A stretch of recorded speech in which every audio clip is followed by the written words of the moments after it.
Every single N20 and N26 engine seems to have an oil leak that gets neglected. And I'm not talking about the valve cover, oil filter housing gasket, or even the oil pan gasket. In fact, it's the oil pressure sensor. And although we hope to never have a leak on our BMWs, if you were to have just one, you would probably wish it was this one. Because in all honesty, it can wait till your next oil change, which this really only adds a few minutes to. We don't need all four corners on jack stands, just the front two, but I would at least chalk the rear wheels just to be safe. Now that we're safely on jack stands, let's crack the oil cap so the oil drains smoothly. The replaceable 10mm hex drain plug is behind this cutout on the under panel. Just make sure you have a new one with your oil filter beforehand. While the oil filter cap requires an adapter and a 21mm socket or a socket extension for removal. Allow the oil to drain, then we can swap out the two O-rings and filter for new ones.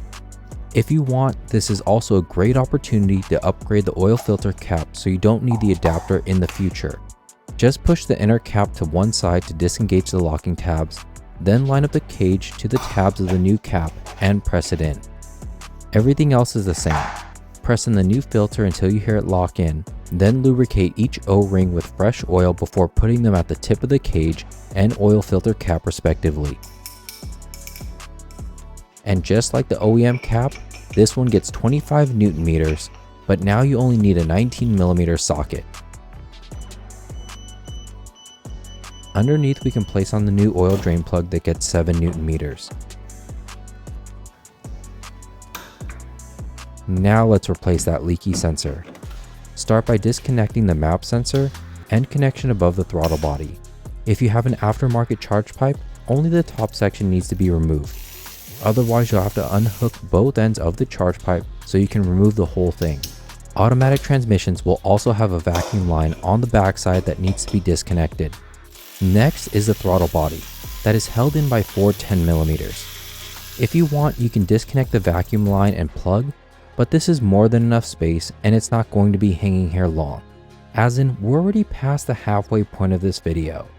But before disconnecting our leaky sensor, I would wipe down the area with a little degreaser first. This will decrease the likelihood of dirt getting into the engine and help us identify future leaks easier. Now we can unplug it, and with a 1/2" 24mm socket, loosen the oil sensor and spin it out. Here, a deep well 1/2" socket works best because of its increased height. Just wipe off any oil that may have come out, but it shouldn't be much.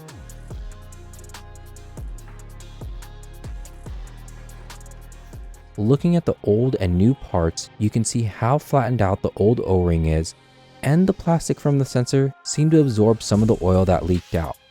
Time to screw on the new sensor and torque it down to 20 Newton meters before plugging it in.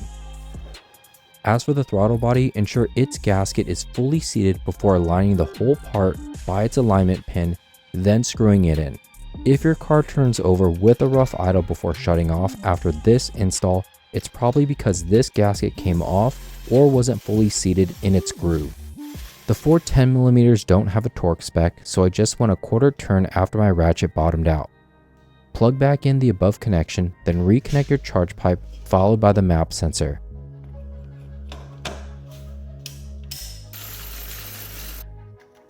Finally, we can add in the new oil, which for the N20 and N26 is 5 quarts.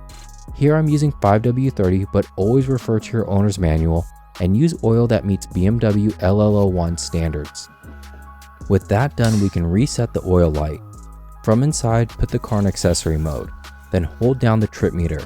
You'll see it go to 0, then back to the original mileage before going into the menu. Single press the button until you get to engine oil. Then long press the button until you get the reset with the question mark. Long press again until the process is over and confirm it on the iDrive screen. Now start up the car and check for leaks.